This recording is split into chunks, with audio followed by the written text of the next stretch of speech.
Hii hali anayopitia King'amuzi huwezi ielewa kama huyajui maisha. Brother, unajua siwezi kufanikiwa kwa ajili yako. Mimi sio Mungu. Mimi sio Mungu. Mimi sio Mungu.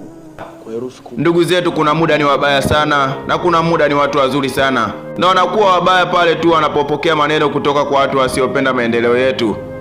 Hii hali anayopitia King'amuzi naweza kusema na ielewa kidogo. Nitawaleta katika historia yangu kidogo lakini ndefu, japo tutaifupisha. Kwetu mimi nishawahi hadi kuitwa mtoto mwenye laana. Mimi kuna kipindi nilikuwa nafanya content ngumu sana za kumwataka kiongozi fulani katika jimbo fulani. Lakini mimi nilikuwa nikimwambia ukweli wa mambo yake anayoyafanya katika jimbo. Amewatenga wananchi wake, mara kusema jimbo halina muamko. Video zile zikawa zina trend vibaya mno. Baadhi ya watu kuona vile wakaanza kupeleka ombea kwa bi mkubwa kuwa mwanao anatukana viongozi mtandaoni kwa kashifa na maneno yasiyo na maadili. Ikafika sehemu mama yangu akapelekewa taarifa mbaya kwamba andaa kaburi, maana mwanao anaweza akarudishwa ni maiti kwa harakati ambazo ameamua kuzifanya. Lakini yote hii ilikuwa tu ni kutia chumvi chakula kinachotakiwa kuwekwa sukari, wivu wa maendeleo. Hapa mama hakukubali kuona mwanae anaingia katika mitihani. Familia baada ya kusikia maneno mengi kutoka kwa watu wa pembeni ikanijia juu mno. Nyumbani hapakaliki, hata chakula hakiliki. Mzee wangu anaumia, moyo unamuuma vibaya mno. Mama analia, anajiuliza kilichonifanya na kuwa mtetezi wa watu ni na nini? Nimejiamini na nini? Nafaidika na nini? Akaniambia achana na hiyo kazi, kwani inakufaidisha na nini? Achana nayo kwa sababu haikufaidishi na kitu chochote. Nikamwambia mama, sifanyi hii kazi kwa sababu ya kufaidika na chochote, ila nimeamua kuwa sauti yasiyo na sauti kwa wale wanaoumia, wanashindwa kusema. Maamuzi niliyoamua ni kuondoka mbele ya macho ya wale ndugu wenye loza kwa nini, na kwenda mbali kabisa na familia yangu, na kwenda kujitafuta mbali kabisa na familia. Lakini kikubwa zaidi ni kwamba sikuacha nilichokuwa nafanya. Ikafika muda mama yangu kila akipita barabarani ananyooshewa vidole. Yule ndo mama yake Fadhili. Akiona vile sijui alikuwa akijisikia nini. Amenikataza sana, lakini mimi nikagoma kabisa kubadilisha msimamo wangu.